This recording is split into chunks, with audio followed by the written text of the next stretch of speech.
Nigel Farage Show. Mr. Nigel Farage. Thank you, Donald. Good evening, everybody. Well, the President wasn't mentioned at all in the Queen's speech today, as had been expected. We thought a state visit was coming this autumn.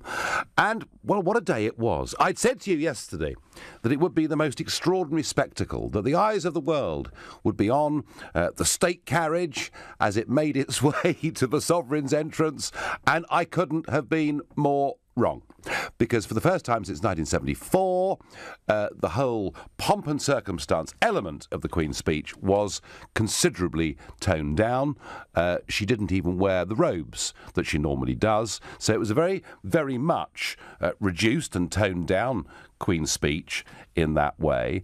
But it was also a remarkable Queen's speech, not for what was in it, but for what wasn't in it. And I've sort of been wondering, I mean, if you're one of the 13.5 million people that voted for a Conservative manifesto, I wonder how you're feeling this evening, because, the changes to school meals, well, that wasn't there, but it had been in the manifesto. The changes to welfare and social care, albeit very controversial, they, of course, weren't in the Queen's speech. The pension reforms that were being talked about, that wasn't in the Queen's speech. Grammar schools, something that I've campaigned for 20 years, and I genuinely thought we would see a push for grammar schools. That wasn't in the Queen's speech. And perhaps some of you living in the country would have voted Conservative because you thought that there might be a free vote in this Parliament on fox hunting legislation, and that wasn't there either. So there are, I think, likely to be a lot of Conservatives thinking, golly, what did we actually vote for? Well, there were 27 proposed new pieces of law, 8 of which concern Brexit, and this Queen's speech, unusually again, wasn't for 1 year, as we normally expect, but actually for 2 years. I have to say, I thought the whole thing was pretty unexciting. I thought the Prime Minister did seem somewhat diminished by recent events, including, of course, the election.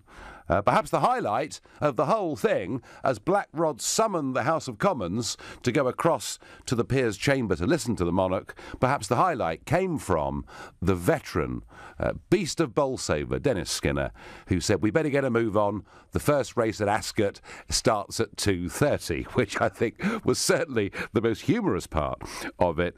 But I have to say, there are things that I would like to have seen in this Queen's speech, particularly in areas such as counter-terrorism, where, frankly, the wording was pretty vague, it seemed to me. But I'm asking you, what would you have liked to have seen in today's Queen's speech? And perhaps you're with me on grammar schools. I don't know. If you are, call on 0345 6060 973. Maybe you were hoping for a free vote on fox hunting. In that case, text me on 84850, or frankly, well, within reason, any suggestion you want that you think might have been a constructive thing for this government to do over the course of the next 2 years, then you can tweet me on @LBC, not forgetting, of course, the hashtag Farage and LBC. And as ever, you can watch us live on Facebook by going to LBC's Facebook page now. Simon in Stockwell, what was missing for you in today's Queen's speech, or was it the complete package? Oh, good evening, Nigel. Pleasure to speak to you. What was missing for me was a problem that's been brewing in this country for years and years and years: safety of the public from terrorism. Yeah. Now, unfortunately, I think the last incidents in this country, I hate to say it, are just a start. I don't like to be a doom-monger, but what I want to see is us, the public, who pay for the army, who pay for the secret schools, them ones who follow these people. Apparently there's 20 of them following it, and it's all coming out of taxpayers' money. I'd like to see us, the public, when we get on the train, if they've got not enough armed police, they'll have to put the army. They'll have to put a single unit army person, because at the end of the day, we, the public, we are paying for our protection, Well, Simon, what the Queen's speech said is that they would do whatever it took in terms of giving our police force and our services the powers that they need to deal with counter-terrorism. That is what the Queen's speech said. But then kind of, Simon, it says that sort of thing every year virtually, doesn't it? And I'm a little bit with you on this. I think given, and don't forget, we've had the incidents here, but don't forget, last night at Brussels Central train station, there was an incident. There was an incident the day before that in the Champs-Élysées, and an incident the day before that in Italy. So some kind of terrorist attempt, albeit mostly by lone wolves, but some kind of terrorist attempt is now, I regret to say, Simon, almost becoming a daily occurrence on the European continent. And I'm with you. What specifically, Simon? So you would like to have seen a commitment to using the army a bit more who are trained to use firearms? Nigel, I was in Paris 3 years ago, and I've got to tell you, I love France as a country. There's people a lot of French people who don't even go to Paris. Now, is this the way we want London to be? Because I can tell you now, I was on the tubes today. There was no... I travelled from... I must have done an 18-mile journey. I had to go somewhere. Yep. I had to change a couple of times. I never saw one policeman. I never saw one army personnel. I walked through barriers that were open. I mean, is that top security? I mean, in the end of the day, it's all very well the politicians being guarded and then being... I'm talking about the public. I think we need to get boots on the ground, no matter what way they do it. The thing is, if there's 20 of them following these jihadists around, we, the public, we should demand protection. And as I said, I was in Paris 3 years ago. I've seen how bad it can get, where people are actually... there's French people, and I have to say, Simon, scared to go to Paris. You do have a point about Paris. I'm afraid Paris really has gone very seriously downhill. And yes, I've heard lots of French people, particularly when I've been in Strasbourg, saying how sad they are to see what Paris has become. Any French listeners, particularly those here in London, who disagree with that and still think Paris is fantastic, well, Paris is still fantastic. It's just there are parts of it that don't feel very safe. Simon, thank you for your call. Simon thinks the counter-terrorism should have been a lot tougher, and I must admit that is probably my main take out of today as well. Kassam in Mill Hill, come on, what about the Queen's speech? Did you enjoy it? What I enjoyed most about the Queen's speech was just what she wore. She wore the EU colours, sort of encouraging unity, sort of inspiring, all You don't really believe that, do you? Oh, I believe that every day of the week, seven days a year. I'm telling you that right now. Hang on. Whoa down there. So, OK, I know. Now, this, of course, is the biggest hat week of the year, because it's Ascot. It's Royal Ascot, which started yesterday, and I was supposed to be going tomorrow, but I've had to scrap it because I'm going to the European Summit. And, of course, all the newspapers every week are looking for the best hats. And years ago, there was a woman called Mrs. Schilling, and what she wore would often make the front pages. So I get, Kassam, that it is a hat week. And for those that have got no idea what Kassam is talking about, well, the Queen wore a blue outfit. She didn't wear the ceremonial robes, as I mentioned earlier, and she wore a blue hat that had 5 yellow... well, what would you call them, Kassam? Stars? That's what you think, isn't it? That's what you think. So Kassam thinks that she wore the EU flag on her head as a sign that Brexit's been a disaster, and that's exactly what Guy Verhofstadt, the European Parliament Euro fanatic, thinks as well. I've said to Verhofstadt on Twitter, and I say to you, Kassam, I think that's just wishful thinking. Wishful thinking, you might think, but I believe that's completely wrong. It's a fascist statement, if anything. And the days do add up, Nigel. You are my father. And I also believe that if you encourage more security and the Queen can inspire this, it'll be very useful for the future. But you honestly don't think the Queen thinks we should reverse Brexit, do you? No, I know. I do believe that the Queen, she doesn't want to reverse Brexit, but she wants to show that, like like you said yourself, terrorism is increasing on the daily, on the minute. And we need to sort of, as a whole country and as a whole continent, we need to sort of combine together, and just the Queen can show unity. I think, Kassam, the more deeply we combine, I mean, we're going the other way, thank goodness, but the more deeply we combine with the continent, the worse terrorism is likely to get, because I'm afraid that their policies on this have led to too many people coming into the EU in the last couple of years, claiming to be refugees, but actually have come in with bad intent. That's what the terrorists want you to believe, and this is what we need to be ahead of them by 4 or 5 steps. And this is what I believe, that if we do get the Queen to be more patriotic and more pushing unity, what bad can happen? Well, I'll tell you what the Queen will do, and, I know she's 91, but what the Queen will do, and what she's always done, is she will continue to push unity with 52 countries who have a combined population of 2.3 billion, and it's called the Commonwealth, and she's the head of it, and she's massively proud of it. And I think one thing that we will get from Brexit, Kassam, is more chances to get closer to that wonderful global array of nations in the Commonwealth. I find that rather exciting, don't you? I do, and I believe the Queen's going to finesse it like she always does. She's been the Queen of finessing it throughout the years. She's been doing a great job. Yeah. I do believe carries on going that way, keep on showing what she can do. I mean, she'll just screw her right into the good positions, in my opinion. Kassam, thank you for your call, because I'm a huge fan of the Queen. He thinks whatever she does, she's marvellous, but he believes there was a message of European unity there today from her hat. I have to tell you, I do not believe that. Colin on Facebook says, the Queen's speech shows that Theresa May has no vision. I felt embarrassed that Her Majesty had to read it. And Chris says, I'm so glad that the fox hunting ban stands. I was disappointed with May when she said she wanted to introduce a free vote. Well, disappointed, Chris, you may have been, but kind of...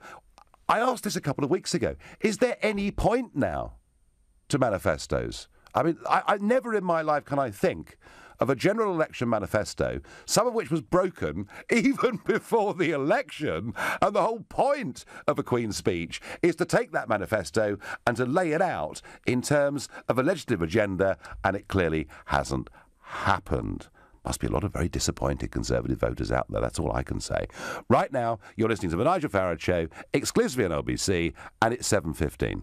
It was a Queen's speech that was notable for what wasn't in it, including most of the Conservative manifesto, from which they became not a majority government, but the biggest party just a couple of weeks ago. And one of the things I'd expected was to hear the Queen say that President Trump was going to be visiting the country on an official state visit. We'd all been told this was going to happen in October. And then we heard from White House sources within the last couple of weeks that actually they were thinking of postponing the trip. They were worried about large-scale protests. And I thought to myself, this is really worrying. You know, we cannot get to the stage where mob rule stops a foreign leader coming to our country. So I was concerned that the Trump visit wasn't there. We heard that the King and Queen of Spain were going to come, but we didn't get anything about President Trump. And I really hope that President Trump does come to this country, because he is a key component of where we go post-Brexit. America offers us some big opportunities. Boris Johnson has cheered me up a little bit. Well, he often does. And he said on Sky News, the visit will go ahead, believe me. The formality is you cannot put the date of the President's state visit into the Queen's speech until it has been actually agreed. Well, Boris, you may be right. I expect Donald Trump will come. I know next month he's going to be in Poland. He's going to be in Germany. So perhaps he'll come not on a state visit. Perhaps he'll come to meet Mrs. May or whoever the Prime Minister is in a few weeks' time.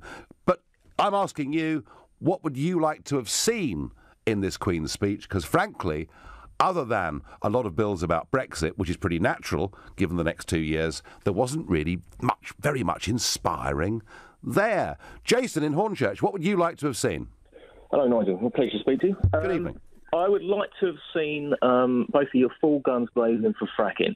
Fracking? Fracking. Yeah.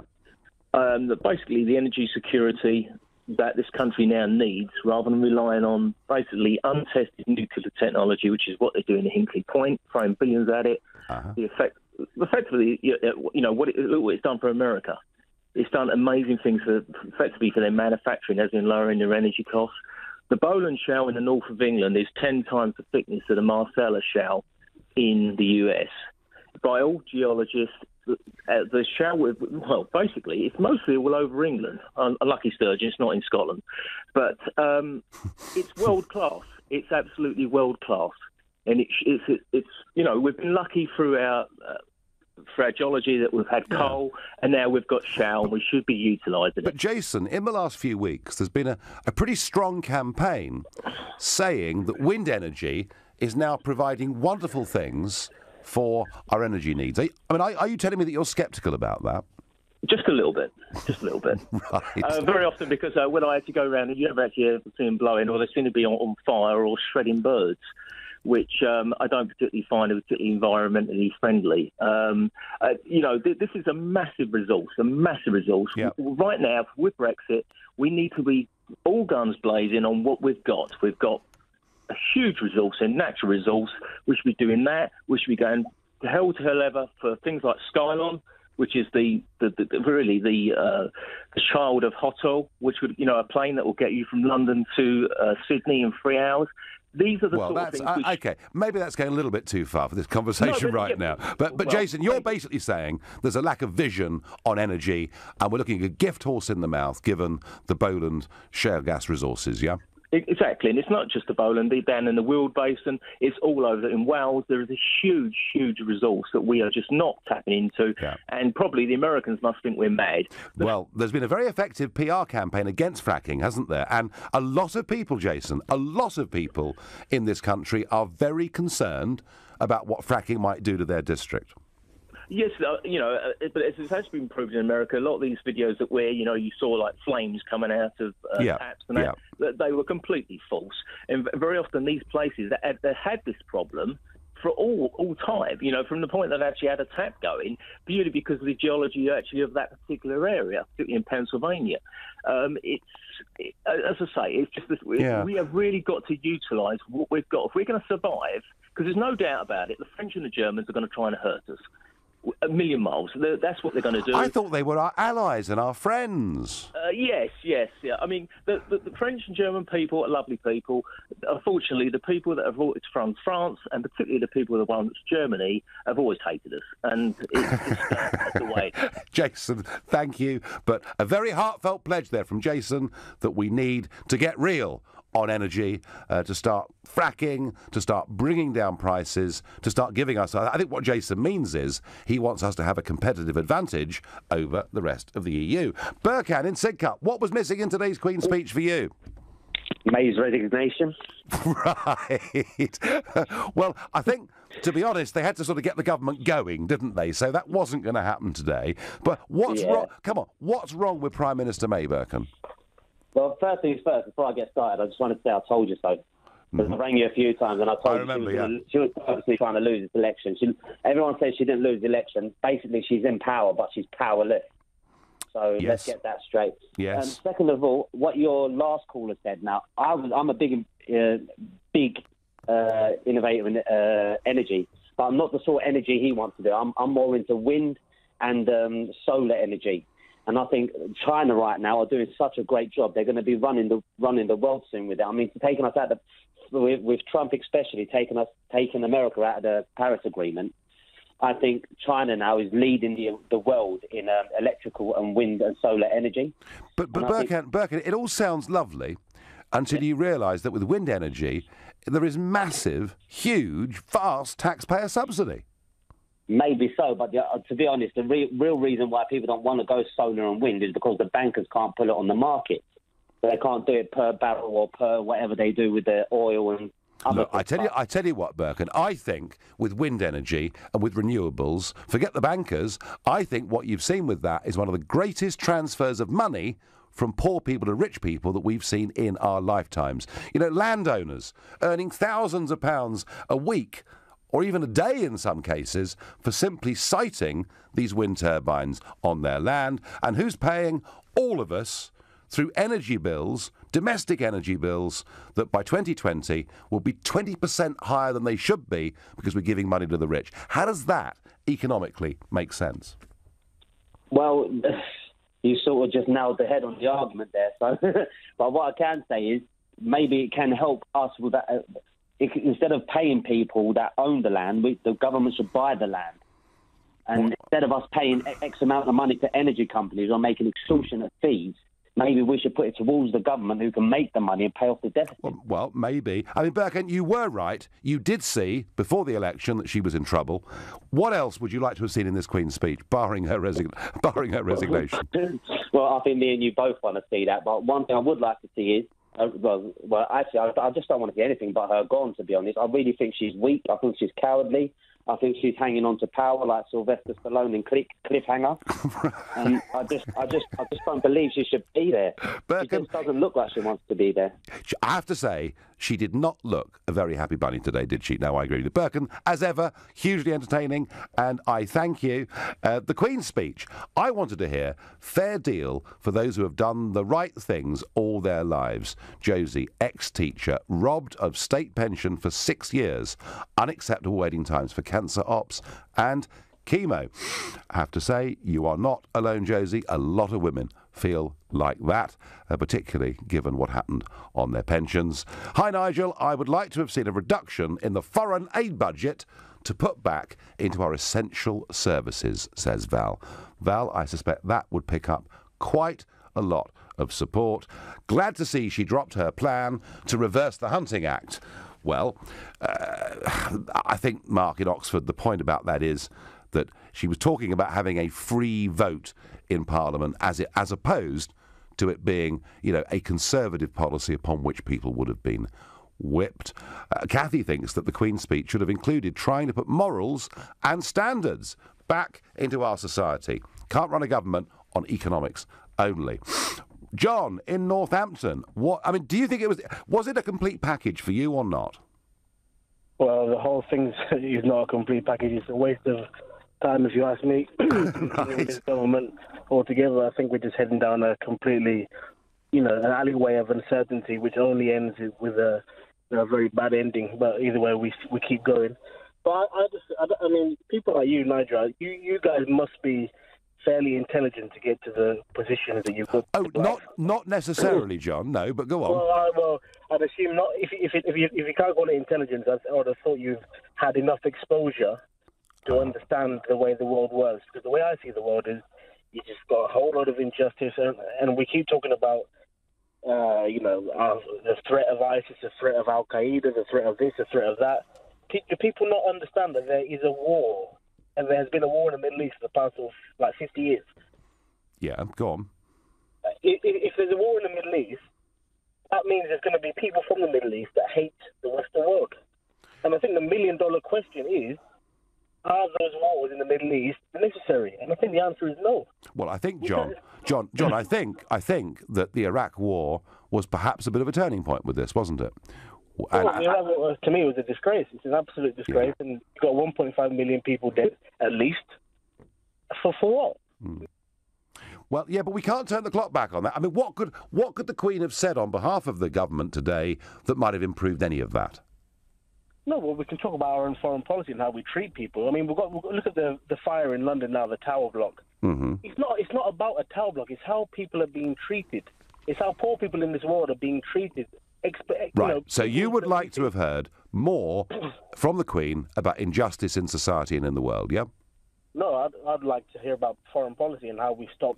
OK, well, John, we got precious little of that. I thank you for your call. Foreign policy really barely featuring. You're listening to The Nigel Farage Show, exclusively on LBC. It's 7:30. Well, today's Queen's speech was a pretty uninspiring occasion, and I'm asking you, what would you like to have seen in it? And I have to ask that question because there wasn't really very much in it.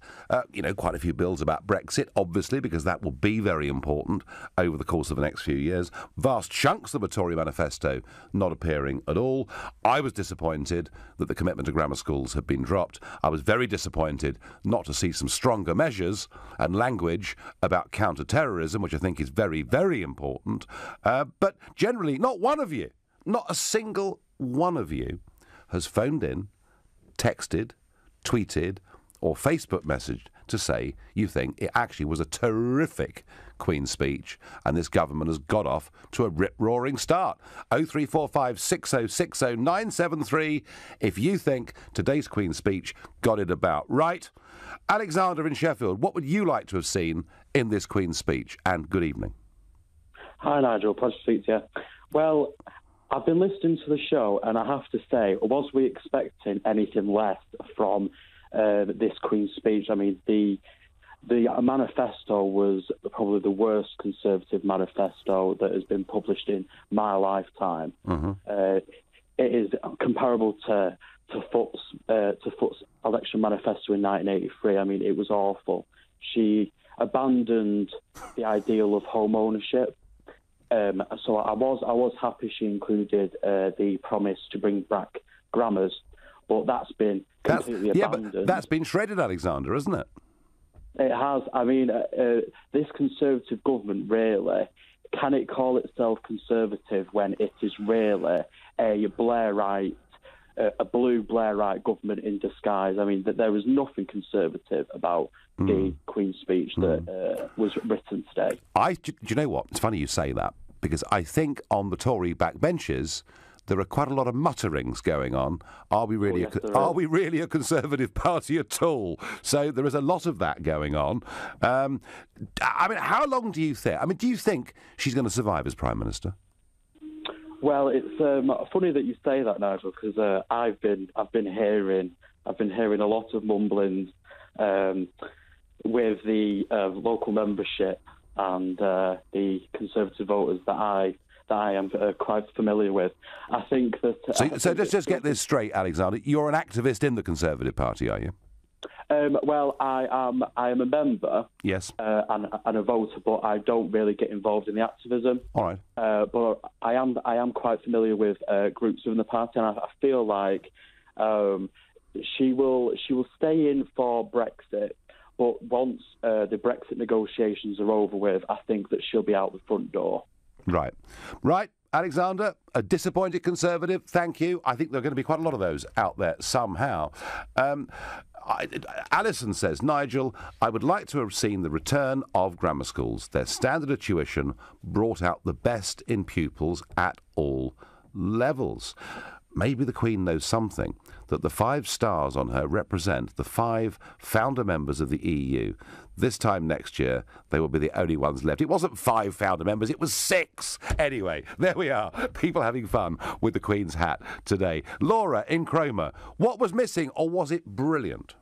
It wasn't brilliant. Certainly wasn't brilliant. Right. I think that it would have been really good to see something on bringing the country together. I don't think I've ever experienced it so divided. So you've got Leavers versus Remainers, the old versus the young, the rich versus the poor, the left versus right, in a way that I've never experienced in my lifetime. And, you know, she stood outside Downing Street when she became Prime Minister talking about unity, and she campaigned on various strange things, including apparently at some point unity, but then there was nothing about it. Well, I mean, Laura, you could argue that in the mid-1980s, there were some pretty strong divisions in the country with, you know, miners' strikes, etc. So I don't think it's... I remember the 80s. I'm quite old. And I didn't want to ask. And I have genuinely never experienced division like this on so many levels. Yeah, sure, the miners are striking, the print unions are striking, and, you know, and there was a lot of stuff going on. But communities were held together in a way, families were held together in a way that I'm not seeing this time around. I'm just seeing an awful lot of anger, and it's not even people just on the losing side who are angry. So, you know, kind of after the referendum, there was an awful lot of anger from Leave voters still, and an awful lot of anger and sorrow from Remain voters too. But now, you know, kind of even this time around, people are, you know, after an election, we usually all go, oh God, you know, didn't get the result we wanted, or did get the result we wanted. Well, that's the point about democracy, Laura. Democracy is supposed to be that safety valve that you say, yay, we won, or boo, we lost, but we'll win next time. And yet that isn't quite happening, is it? Because people on the losing sides here don't seem to me to be satisfied with the democratic process. I think, I'm not sure it's as simple as that. I think that's quite a binary way of thinking of it. I think more that nobody's happy with anything that's happening. And I think that it's very easy to blame something like being in the EU or having a Tory government or something like that. But I think there's something deeper going on within the country. Because if you look at it, if you look at kind of the best-selling books in the charts and all of the things that people are talking about lifestyle-wise, it's all about mental health, well-being, trying to be happy. And it just seems that nobody is happy, and I don't think anyone's addressing those deeper root causes. Laura, to be fair to the government, and you know, mental health did get a specific mention in the Queen's speech today, and it is going to be bolstered and boosted. So perhaps that's one thing that you can give a cheer for. is one good thing. I mean, I don't think she went far enough in terms of not talking about learning disabilities and the disparity in employment, which was part of the manifesto. But I think it's deeper than that. It's great that the mental health will be treated, and it's great that they will, because I'll put it on a par with physical health. But I don't think anyone's looking at why there are so many mental health problems, and it is because we are an incredibly unhappy, divided country, in part. And I really think that the only way forward, sure, we're leaving the EU, that's fine, but I think the only way forward now is to kind of get for them to get the Brexit stuff done, but to find a way of bringing the country back together. Okay, Laura, no, you made your points very well, and Laura saying how divided the country is in many ways. Well, of course, today was supposed to be the day of rage, as you know, and a march came through central London, down Whitehall, into Parliament Square today. Their numbers were not that great. They did lie in the road and stop the traffic. There was some violence towards a police officer, but perhaps this did not happen on the scale some had feared. Though, on July the 1st, this is planned to happen in a much, much bigger way. And I've been quite critical over the last week of the Shadow Chancellor, John McDonnell, calling for 1 million people to take to the streets to bring down the government. And I repeat the point I just made to Laura in Norfolk. The point about elections is you might not like the result, but you accept the result. We have elections to stop us being violent. Maybe the reason that the crowds of protesters weren't that big today is that it was the hottest day in London since 1976. Perhaps it was simply too hot for the trots. Charles, in Birmingham, what would you like to have seen today in the Queen's speech? I would have liked to have seen the freeze pay of National Health workers removed, so my partner works for the NHS would get a decent salary. Yeah. Because she works in the mental health department side. And let me tell you, her saying this mental health is the biggest load of rubbish I've ever heard.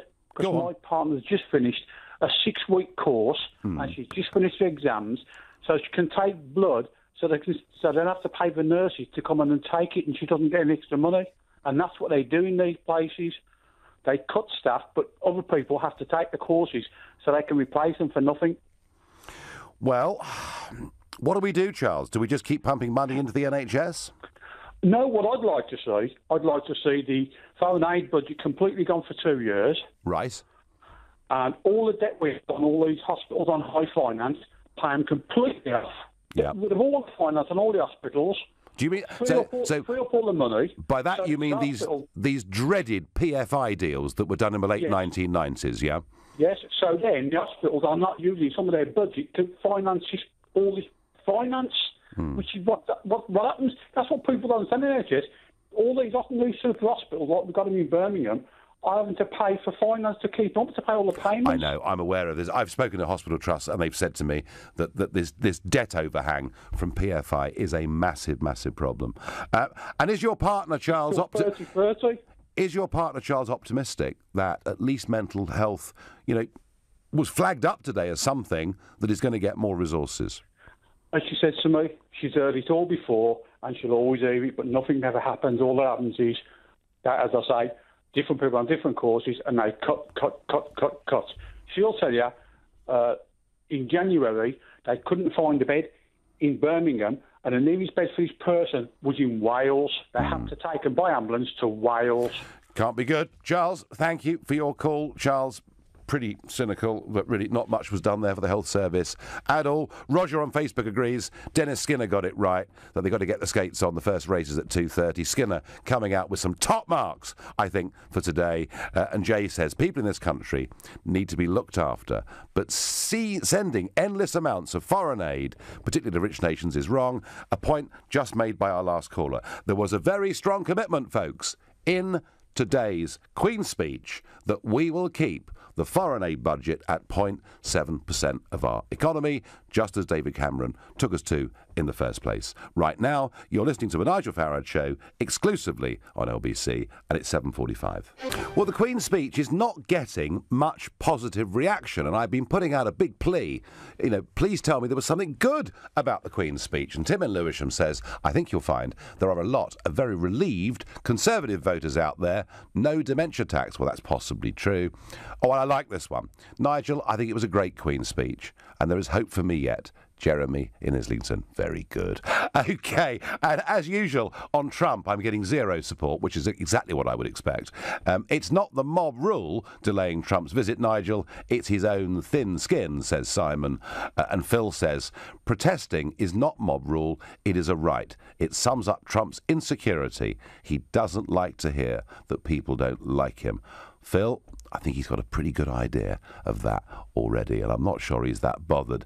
I suspect that one of the reasons they're concerned about protests is he doesn't want, he doesn't want to embarrass the Queen or the government, but ultimately we can't be put off by the threat of protests. We are. Yes, it may be a right to stand up, and to protest, but it's not a right, I don't think, to go against the results of elections. And that's what we've seen since Brexit and since the election of Trump. And I think we're beginning to see a bit of that here too. A result in an election, even though it's inconclusive, but it is a result. And there seem to be some on the Labour side who are behaving as if they'd won and they've somehow been robbed. And the arithmetic simply doesn't back that up. Robert, in Dulwich, what would you like to have seen in today's Queen's speech? Hi, Nigel. A pleasure to speak to you. Look, the reason I think that keeping the grammar schools is so important is precisely because we have dummies who are being produced in our education system and who are going on to work at the BBC or in government or in...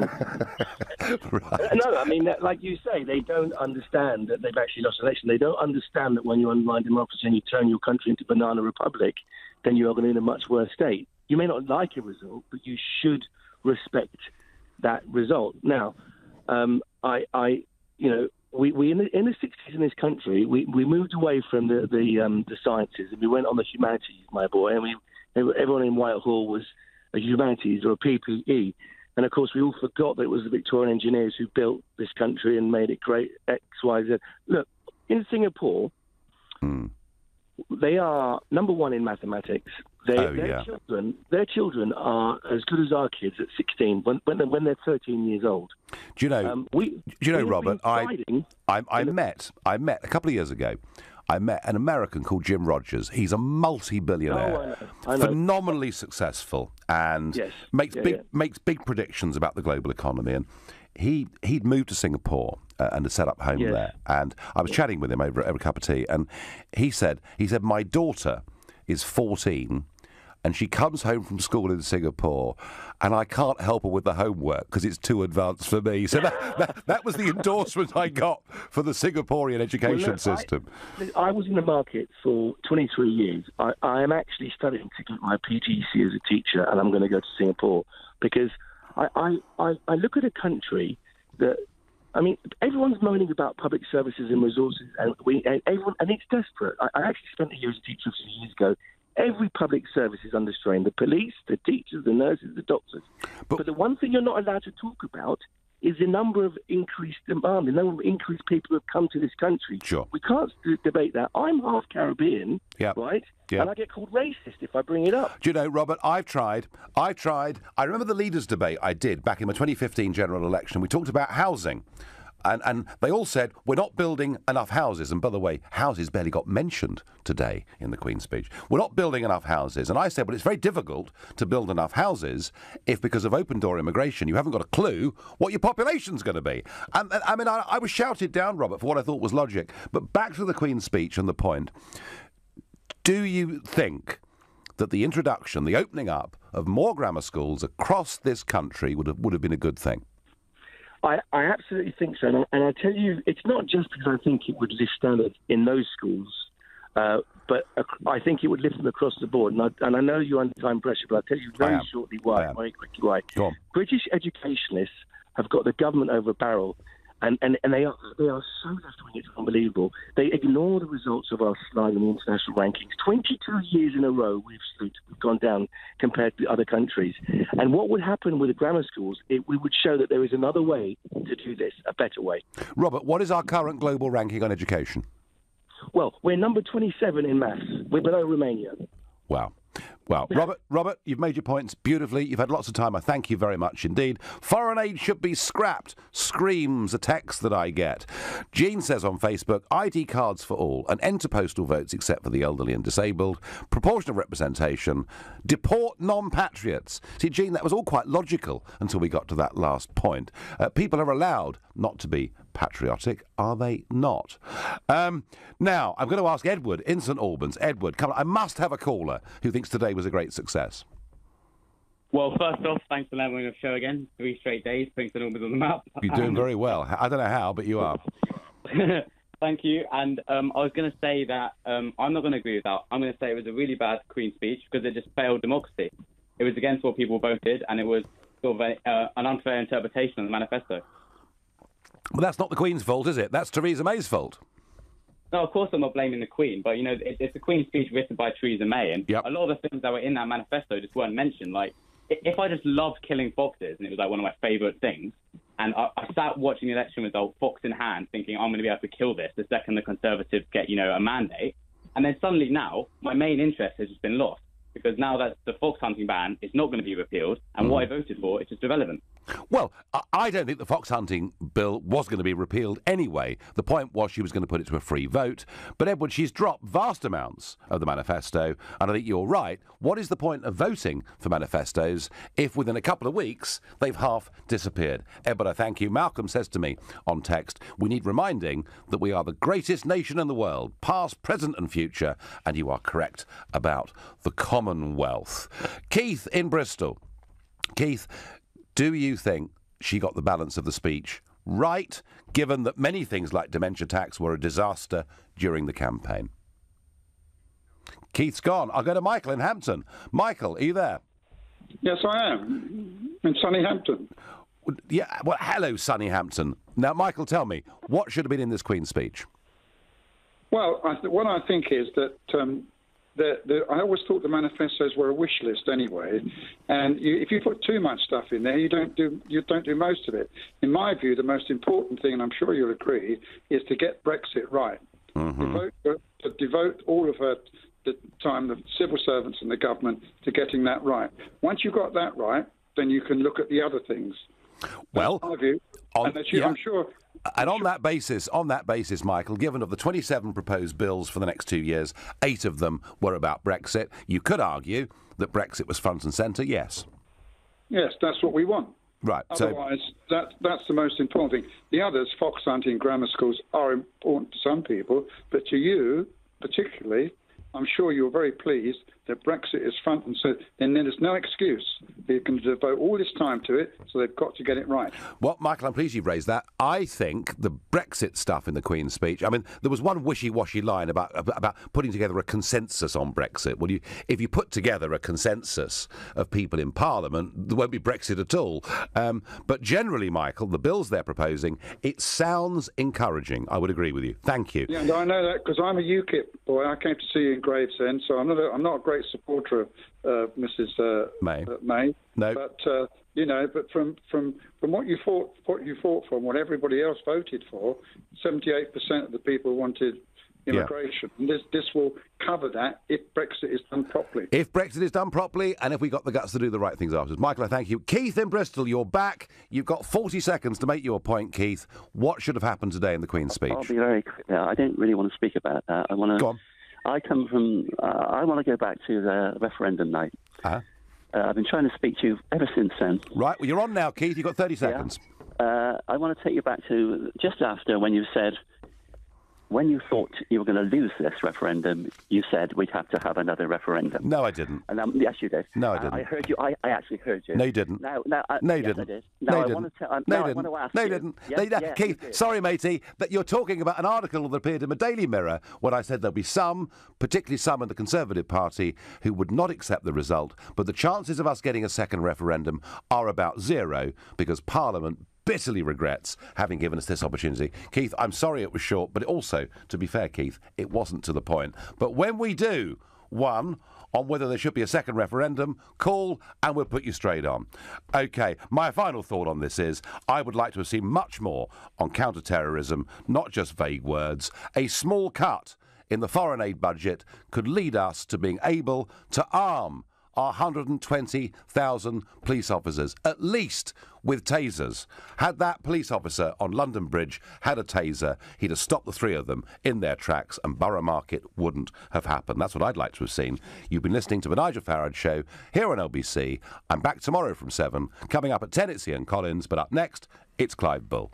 Nigel, thank you. And we're going to continue this conversation about the Queen's speech, but looking particularly at housing, despite some rather